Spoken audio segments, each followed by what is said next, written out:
Hey, hey, hey, it's your girl Carla Renata, aka the Curvy Film Critic. Welcome back. It's 2020. Happy New Year. We got so much waiting for you. I can't wait to get into it. Stay right there. You're tuned into Black Hollywood Live, the world's first digital broadcast network devoted entirely to urban entertainment and pop culture. Tune in right now. Happy New Year, everybody. It is 2020. Isn't that fabulous? Yes. I am so excited to have been able to see another year, get another hustle on. I'm all about it, and I hope you are too. If this is your first time tuning in, I am your host, Carla Renata, and this is the Curvy Critic with moi here at Black Hollywood Live. If you haven't subscribed, please click the subscribe button down below so that you can get notifications about when we go live, when we have specials, when we have promos, whatever the situation is. You will be in the loop. Now, let me catch you up on what I've been up to, because I wasn't here for a couple of weeks right before we left to go on holiday. So I flew to New York to do a junket with the cast and creatives of Just Mercy, which is a film that was released January. Yeah, it's released today. How about that? January 5th, Just Mercy was released today along with Clemency. They both have nationwide releases. They were released earlier on December 20th, I think, in limited release, but now they are nationwide, both Clemency and Just Mercy. But I was in New York doing a junket for Just Mercy, and I interviewed Jamie Foxx. I interviewed Tim Blake Nelson, who you guys might know from The Watchmen. I interviewed Michael B. Jordan, Brie Larson, Karen Kendrick, Brian Stevenson, who Just Mercy is the book that he wrote. So the film is based on a very specific time in his life when he began his work on death row, helping those inmates get some type of justice. So if you haven't seen those videos, please feel free to go to thecurvyfilmcritic.com and watch all of those interviews or right here on Black Hollywood Live. I think I put some of them up there as well. And check them out. They're very funny. I sang Happy Birthday to Jamie Foxx and Michael B. Jordan. It's worth watching that alone. I'm just saying. I went to Disneyland. My brother flew out, and so my mother and my brother and I, we went to Disneyland. It was a Disneyland Star Wars kind of day. I was Star Wars all day long. I did anything that had anything to do with Star Wars at Disneyland and got my little May the Force Be With You groove on. It was so exciting. I had such a great time. And then I went to the Coach store the day after Christmas, because we were at Disneyland, I think, on Christmas Day. So I went to the Coach store, and guess what? They had a Coach bag with Star Wars on it. They only had two, and I have one of them. So there you have that. I was so excited. It was so fabulous. But yesterday, I was at the Film Independent Spirit Awards brunch. Now, Film Independent is an organization that sponsors indie filmmakers in every aspect you could possibly imagine. And they have a brunch and an award show every year. So I forget the dollar amount, but the films cannot make over a certain amount of money for them to be considered for a Spirit Award nomination. And they have this big brunch for the nominees where they give the John Cassavetes Award and they give another award. So that happened yesterday. There's a plethora of interviews that are going up regarding that. But I did I cut some things up for you guys. So the first thing I did was a little montage where I asked everybody I asked them what their favorite film influences were. I think that's what I asked them, or something along those lines. So take a look at that, and then we'll come back. It's your girl, Carla Renata, a.k.a. the Curvy Film Critic, right here on the blue carpet for the Film Independent Spirit Awards brunch. I got all the nominees and interviews coming up right at you, so stay right there. Another year of Film Independent Spirit Awards. Man, you guys know how to do it right. Oh, thank you. Yeah, I'm excited. I love today. It's a great time to celebrate all the nominees, but it's not about who's winning or not winning. It's about celebrating the nominees. And of course, today we also give out, I believe it's $125,000 in cash grants to emerging and mid-career filmmakers. Unique. How important do you think it is to recognize indie film? It's so important. I can't even tell you what it means to us to be included with the other films that are here today. And to have the acknowledgement of Film Independent lets us know that our work is valued. And to be honored in the tradition of John Cassavetes means so much because he's a real hero of mine. I think it's really important. I think we really need to keep it alive.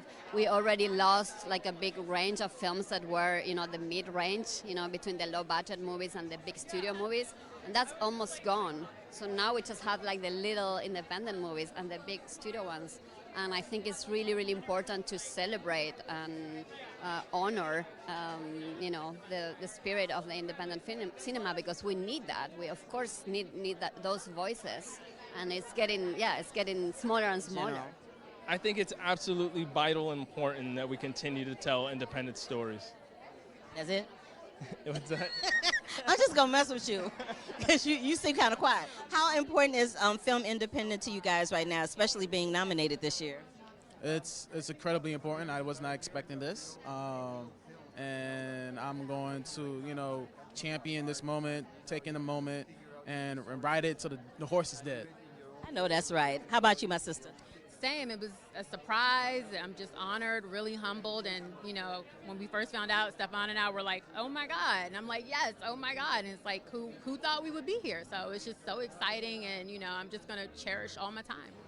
It's really amazing. Like, the film, you've seen it, you've spoke with us before, and this, like, our film is pure independent film. And we need the support from these people to go forward. And it's a really important platform for us to speak about the film, about how we make it, what the challenging of doing film by yourself at the beginning and then supporting by great people and all together in this. It's really like amazing place to be in. It means a lot to us. This is like our gang, we feel. This are our people, the people who like have to scrape together the funds to get their camera, to get their film to happen, who are in the struggle all the way to the end. So to get the recognition from our people is an amazing thing. It is an amazing thing. I had so much. This event is one of my favorite events of the year because I don't normally get to cover the Oscars, and I choose not to cover the Golden Globes just because it's a lot and it's a really long day. But I have another little tidbit for you, and we can just roll right through these if we want to save some time. We have an interview with Joe Talbot from The Last Black Man in San Francisco. He's giving mad love to Jonathan Majors in that clip. And then I spoke with Hustlers director Lorene Scafaria. We talked about her being a female filmmaker and what that means for her. And she gave mad love to J-Lo. And then last but not least, I spoke with Chinoya Chukwu, who is my love. I love her so much. She is the screenwriter and director of Clemency. I talk about Clemency here all the time, y'all. I love, love, love that movie. And then right before we get to Stephanie Thomas, I want to tell you a little bit about her. So let's just roll. Man in San Francisco. Let's talk about your boy Jonathan Majors in that. That's your buddy, right? I love Jonathan. Jonathan became kind of like Jimmy and I, who created the movie together. We always say John became like our third brother in the production because he just like, obviously he's an incredible actor, but he's also a pretty amazing guy. You can imagine from seeing his performance, the kind of guy that would be able to deliver that. I've interviewed him a few times. He's an amazing individual. He is. He really is. And he kind of made everyone better. He's one of those people. Some people come in and I think they deliver in a really incredible way. John does that, and then he also lifts everyone else up around him. So we're really lucky. Let's talk about using the city of San Francisco as a backdrop. It was like its own little character. What made you guys decide to infiltrate the city as well as the characters that were on the page? Well, to us, I think there isn't really a separation because Jimmy and I both grew up in San Francisco. We're both multi-generational San Franciscans. So much of what makes you love the city, and I think what we fear we're losing, are the characters. It's all the people that make the city what it is. Without them, there is no San Francisco. So I think for us, it was always about how can we capture that old San Francisco, the city we grew up in, with those people, before we lose them. And coming into the Spirit Awards, who would you say is your favorite filmmaker? Oh boy, right now or just ever? You can say right now or ever. Oh man, that's a hard one. Well, I feel like I'm flighty. I'm always finding new filmmakers. Right now, I just found an old filmmaker I love named Max Ophuls. He's amazing. Love Bong Joon-ho. I love him too. Like everyone here. There's just so much good stuff. It's hard to pick one. Okay, I'll leave you alone. Thank you so much for talking to me, and congratulations on your Spirit Award nom. Thank you very much. All right, see you later. Yeah. We're going to roll right into another one. This one, as I said, is with my girl, Shanoya Chukwu. We truly had a black girl moment. This is my baby doll. Hi. Hey, girl, hey. Girl, it's happening. Happening.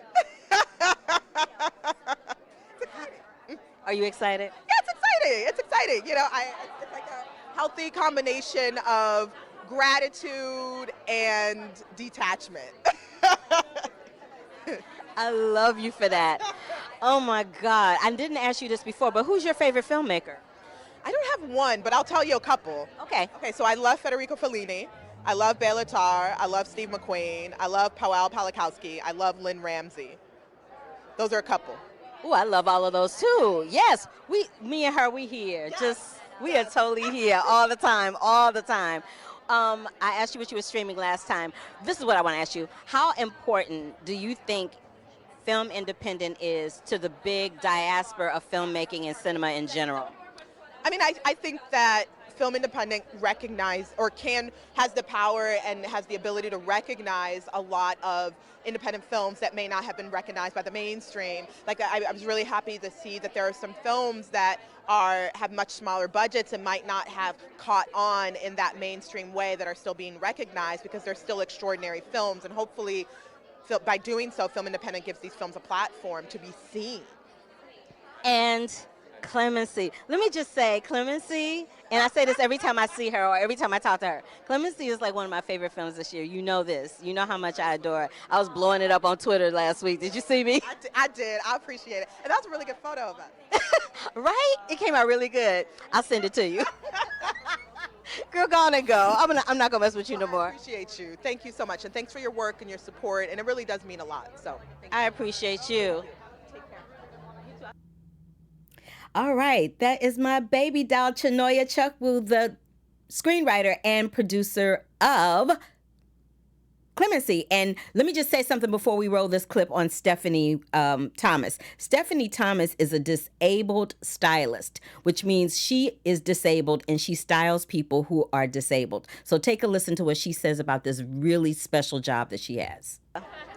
Yes, Miss. Yes. I was like, I know Stephanie. And I was trying to do a story on you. Oh, I'm so glad.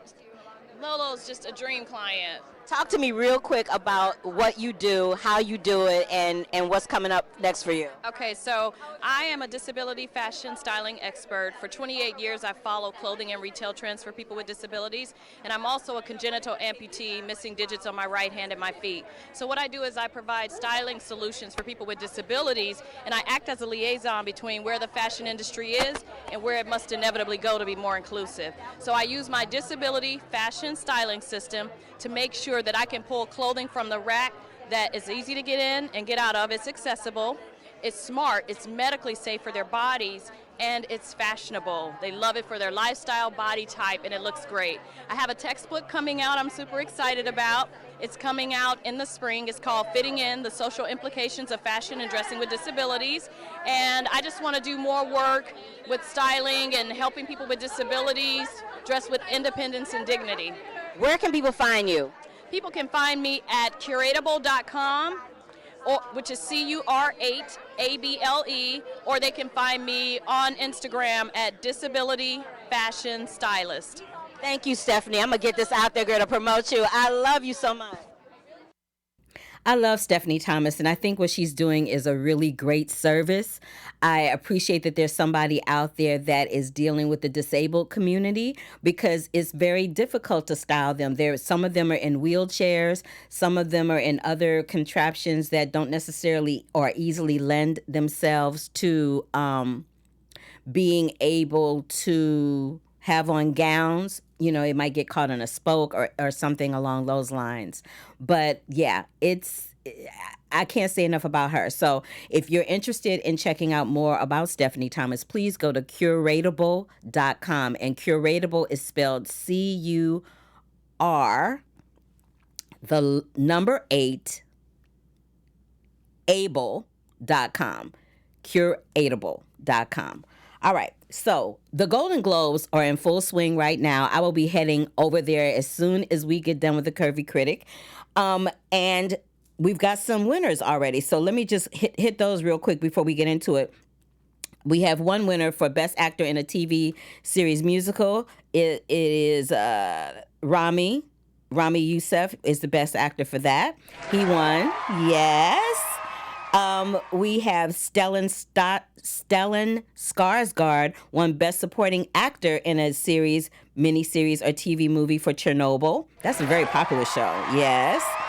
And Succession is the Best TV Series Drama. I gotta tell you, yes, kudos and clap, clap, clap for all of that. Succession, every time I asked someone on the red carpet what they were streaming, they always said Succession. So I guess I'm gonna have to check that show out because apparently it's something else, apparently. So I just, while we're on that subject, let's talk a little bit about awards season. So today is like this weekend is called Golden Globes weekend because the Spirit Awards nominees kick off this week. Yeah, no, they kicked off, but the brunch kicks off yesterday. And then today we have the actual Golden Globe Awards. Now, there's so many nominees in so little time. So what I'm going to do is I'm going to go through the Golden Globes, the Critics' Choice, and the SAG Awards, because those are the ones that are coming up. And then a little later on, we'll go through Oscars, later on down the line. But some of the ones that have not won yet is these categories. So Best Picture nominees are Joker, Marriage Story, The Two Popes, 1917, and The Irishman. Best Motion Picture Musical, and who do I think is going to win that category for drama? That's a tight one, but The Irishman has been getting a lot of love. 1917 is a critic's favorite. A lot of critics like Two Popes. Joker has gotten a lot of backlash, but it's also won a lot of awards regionally. My personal favorite is Marriage Story, so I don't know how that one's going to fare. Best Motion Picture Musical or Comedy. The nominees are Dolomite Is My Name, Jojo Rabbit, Knives Out, Once Upon a Time in Hollywood, and Rocket Man. I enjoyed Rocket Man, but I felt like on the heels of last year's Bohemian Rhapsody, that may not fare as well in terms of winning. Once Upon a Time in Hollywood, again, is a critic's favorite. It was not my favorite, but it's a critic's favorite. I loved Knives Out. I love Jojo Rabbit. I love Dolomite Is My Name. So I'm assuming that Once Upon a Time in Hollywood is probably going to win, but Knives Out, Dolomite Is My Name, or Jojo Rabbit should win, but they're not going to. Okay, Best Performance by a actress in a Best Performance by an actress in a motion picture drama, I should say. And I've got all my little contraptions out because I'm trying to keep up with who's being announced winner-wise in real time for you guys so that you can get that news too. So those nominees are Cynthia Erivo for Harriet, Scarlett Johansson for Marriage Story, Saoirse Ronan for Little Women, Charlize Theron for Bombshell, and Renee Zellweger for Judy. Renee Zellweger has been the critic circuit darling for winning this category, but that's a really strong category. There isn't a weak link in that bunch. Anybody could walk away from that. But I'm guessing that Renee Zellweger will probably win, but who should win out of that, for me, is a toss-up between the other four, Charlize, Scarlett, Saoirse, and Cynthia, because they really did give some stellar performances. Best Performance by an Actor in a Motion Picture Drama is between Christian Bale for Ford versus Ferrari, Antonio Banderas for Pain and Glory, Adam Driver for Marriage Story, Joaquin Phoenix for Joker, and Jonathan Pryce for The Two Popes. The person I feel that should win in that category, should be Joaquin Phoenix. It should be Joaquin Phoenix. But there might be a little drama and a toss-up, and Adam Driver might walk away with that. Best Performance by an Actress in a Motion Picture Musical or Comedy. Emma Thompson for Late Night, which is a film that very few people saw, but it was freaking hilarious. And it was directed by Nisha Ganatra, and she got no love, but she's a wonderful filmmaker.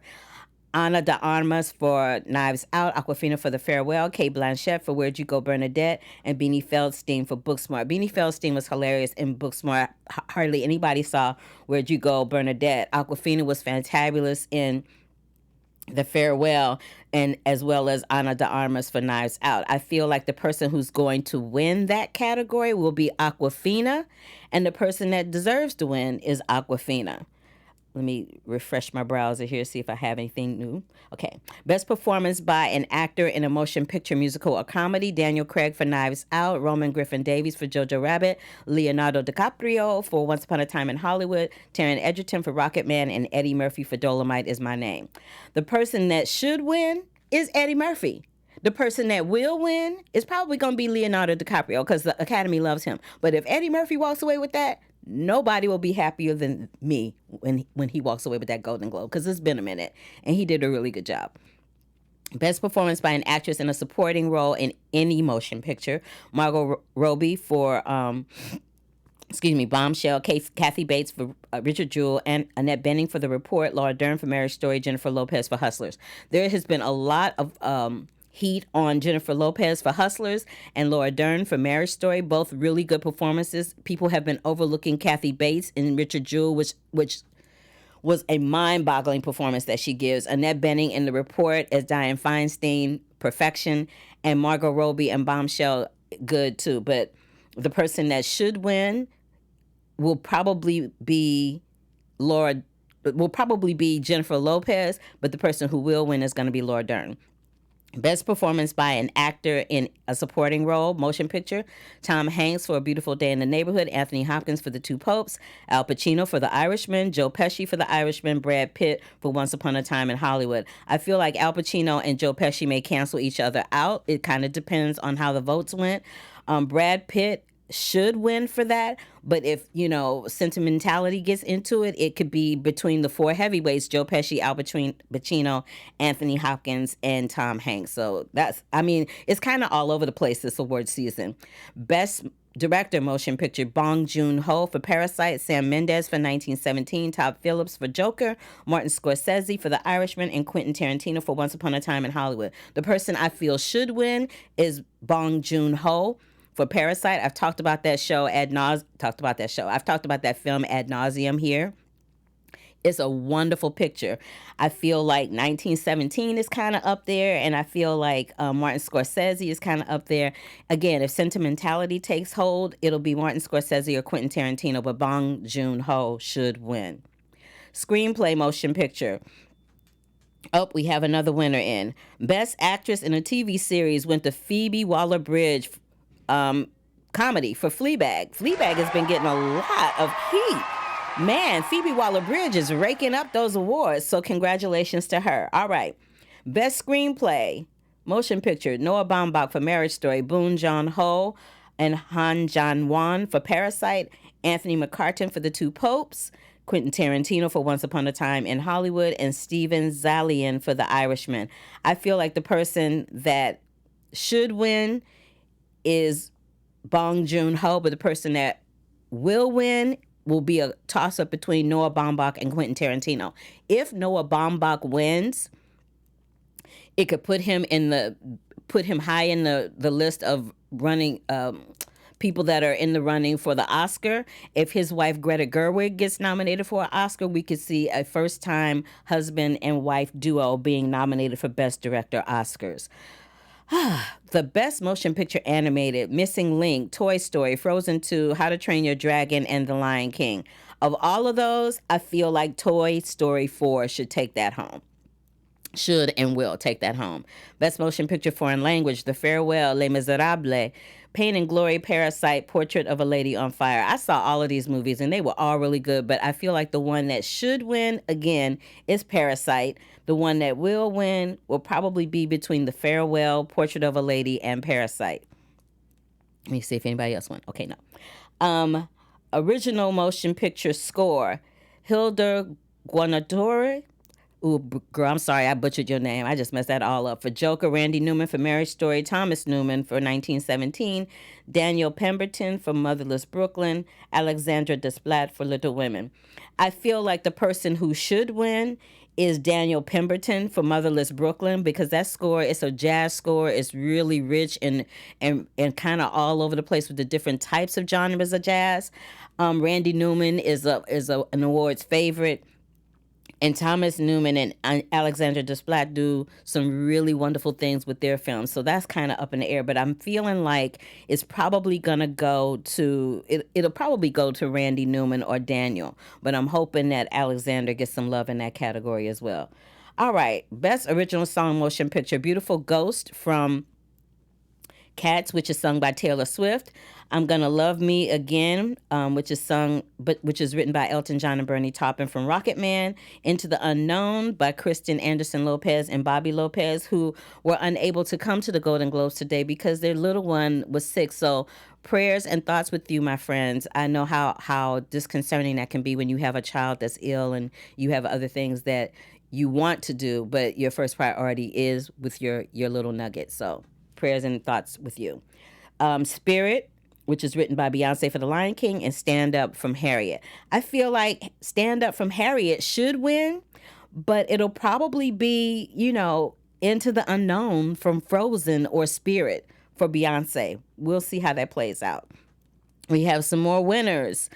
Okay. Oh, and I called it. Parasite won for Best Foreign Language Film. Yes. Bong Joon-ho. Yes. I'm happy to know he's getting some love. All right. Yes, let's move on. Best Television Series Drama. I think we just went through that one. That was Succession was the winner. Best Television Series Musical or Comedy. That has not been announced yet, and that's between Barry, Fleabag, The Kaminsky Method, The Marvelous Mrs. Maisel, and The Politician. The Marvelous Mrs. Maisel has been swamping and killing that category, so it'll probably win. And if it doesn't, then Fleabag will. Best Television Limited Series, we already said that went to Chernobyl. Best performance by an actress in a limited series or motion picture. This is a tight category because it's Caitlin Dever from Unbelievable, who also starred in Booksmart this summer, Joey King for The Act, Helen Mirren for Catherine the Great, Merritt Weaver for Unbelievable, and Michelle Williams for Fosse Verdon. Who should win is Michelle Williams from Fosse Verdon. I mean, for me, that's like a no-brainer. Hello. Best performance by a television actor in a limited series of motion picture made for TV, Russell Crowe. He won. Russell Crowe won that category. They already have it up here. Russell Crowe won for The Loudest Voice. The nominees in that category were Sacha Baron Cohen for The Spy, Jared Harris for Chernobyl, Sam Rockwell for Fosse Verdon, and Christopher Abbott for Catch-22. But Russell Crowe is the winner in the category of Best Performance by an Actor in a Limited Series or a Motion Picture made for TV. Best Performance by an Actress in a Television Series or Drama. Olivia Colman for The Crown, Jodie Comer for Killing Eve, Nicole Kidman for Big Little Lies, Reese Witherspoon for The Morning Show, Jennifer Aniston for The Morning Show. The person who should win is Olivia Colman for The Crown, but the person who might win will be between Reese Witherspoon and Jennifer Aniston. And of course, Nicole Kidman has won in this category before, so she could actually take it. And then the upset of the night, of course, would be if Jodie Comer from Killing Eve took it home. Best performance by an actor in a television series drama. Kit Harington for Game of Thrones, Rami Malek for Mr. Robot, Tobias Menzies for The Crown, Billy Porter for Pose, and Brian Cox for Succession. Since Succession has already scored a win this evening, it may be the upset win in this category with Brian Cox, but the person who should win is Billy Porter for Pose. Rami Malek, this is his last season for Mr. Robot, so it might be the sentimentality vote there for him. And Game of Thrones, again, last season, people might, give him that last win for that category.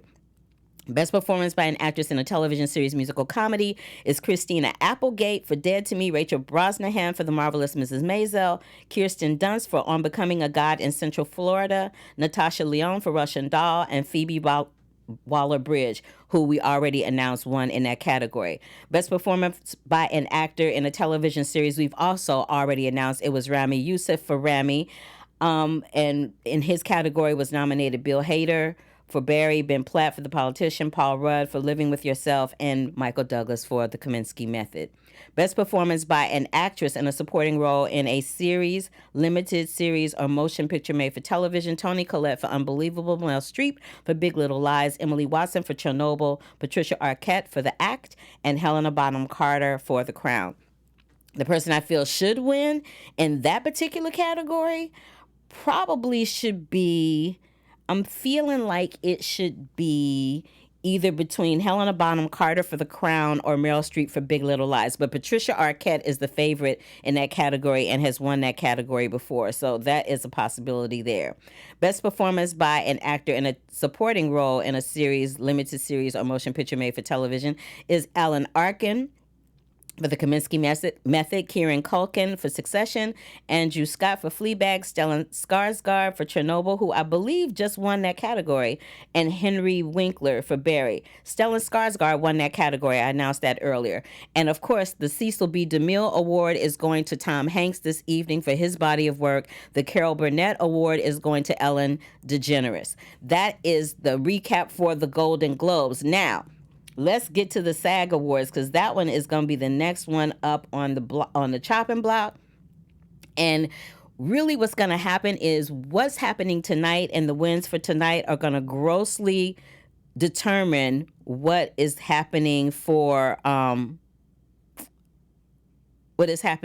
the rest of the award season. Because usually whoever wins the Golden Globe goes on to win the Oscars and the SAGs and the this and the that. Every once in a while there's a clean sweep for someone right across the board. But like I said, this award season is kind of all over the place. Everybody is doing everything, and it's kind of all over the place. So I'm feeling like the SAG, and because the SAG Awards are voted on by actors, they have a tendency to vote on performances. Actors did not resonate that much with Bombshell as much as they resonated with Once Upon a Time in Hollywood and Parasite. So that might go to one of those two films for the SAG Awards. The leading actor role is probably either going to go to one of it. All five of these people are stellar. Renee Zellweger for Judy, Charlize Theron for Bombshell, Lupita Nyong'o for Us, Scarlett Johansson for Marriage Story, and Cynthia Erivo for Harriet. My personal favorite would be to see a woman of color win in this category. I would love to see Cynthia or Lupita Nyong'o take it. If Lupita Nyong'o wins, it would be the first time somebody that is an African-American woman won for a horror thriller film. So that would be nice to see for once, because they're not giving people of color a whole lot of love this year. It's kind of like hashtag Oscars so white all over again. And there were a lot of films by women, and there were a lot of films this year with people of color in them. And I know because I saw all of them. So there's that. Outstanding actor in a major leading role. I'm feeling like people will probably give this to Adam Driver for Marriage Story for the SAG Awards.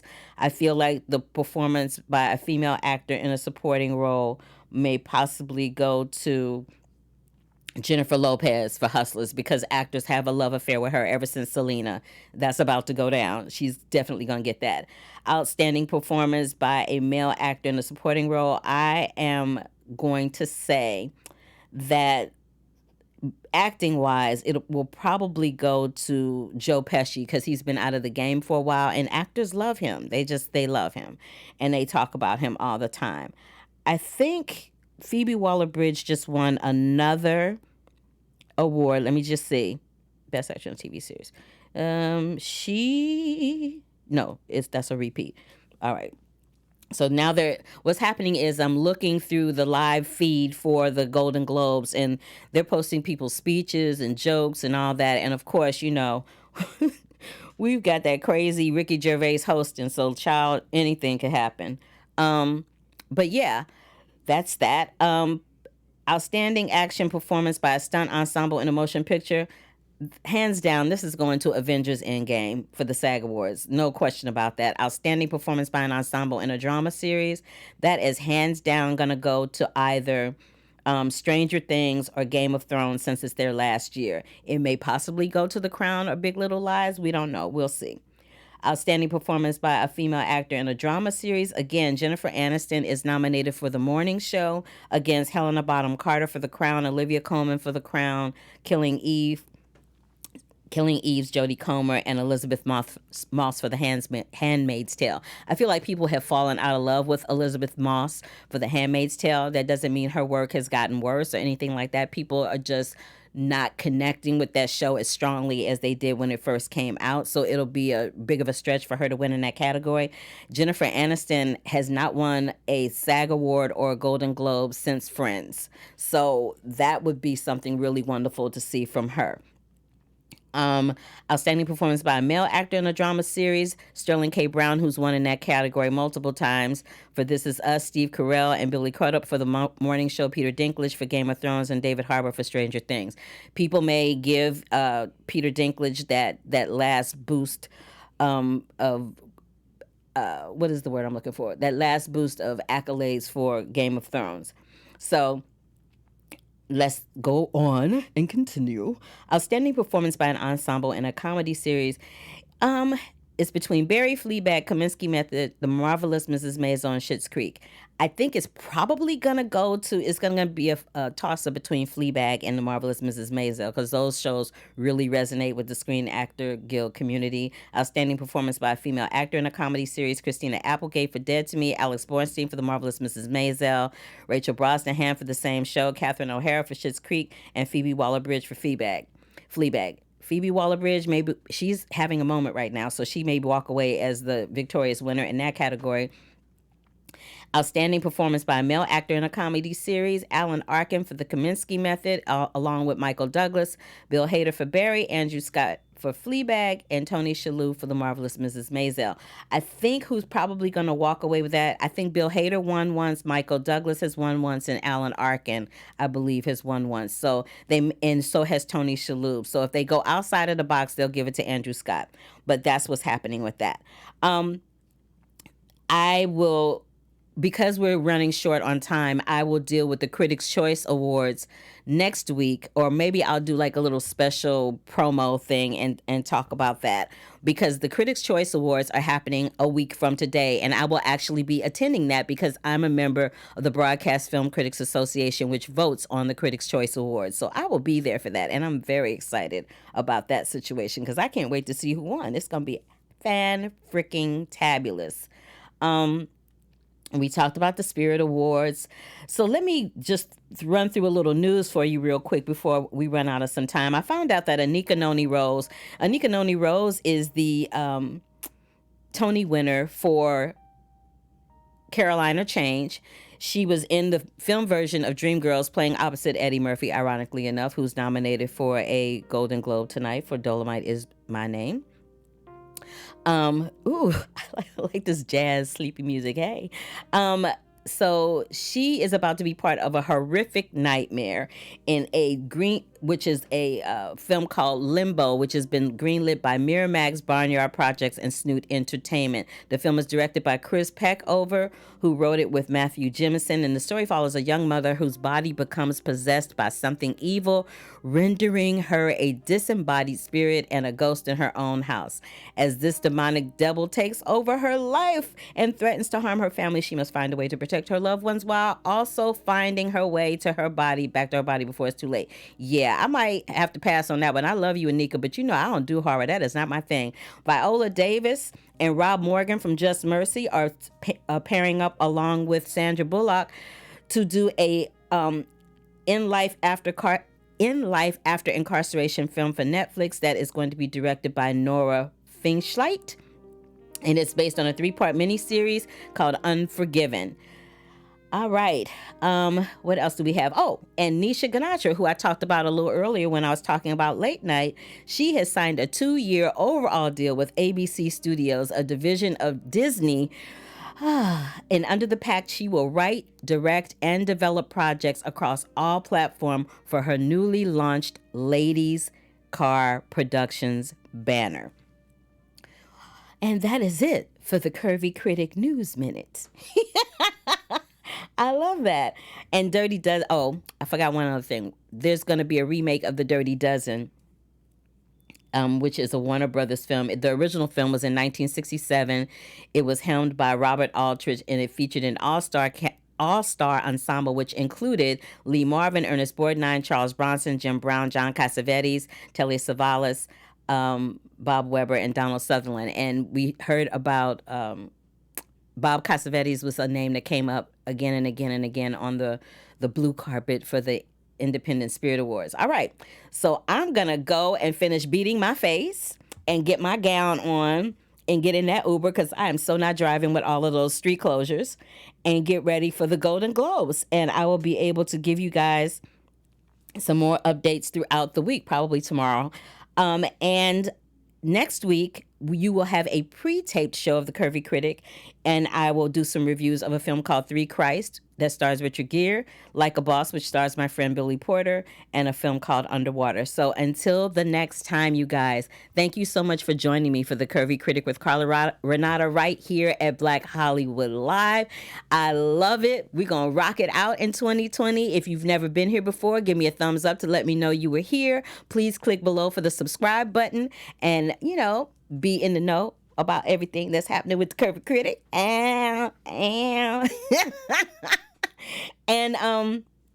I will see you next week. But, again, remember, I will not be here in real time next week. It is a taped show, but it will run in real time. So I may not be able to chat with you, but I will see you. Catch me right after this at AfterBuzz TV, where I'm doing the General Hospital after show every Sunday with my boy Frank Moran at 6 p.m. So until the next time, love, peace, and hair grease, and I'll catch you on the flip side. Bye-bye. On behalf of our BHL staff, we would like to thank you for tuning in to Black Hollywood Live, the world's first digital broadcast network devoted entirely to urban entertainment and pop culture. Check out our Black Hollywood Live YouTube page for even more great programming and amazing content, and be sure to subscribe and like our channel when you do. I'm your BHL host, Nakia Monet, and you can find me on all social media at Kiki Boom Boom or at Black Hollywood Live. Black Hollywood Live, Hollywood redefined.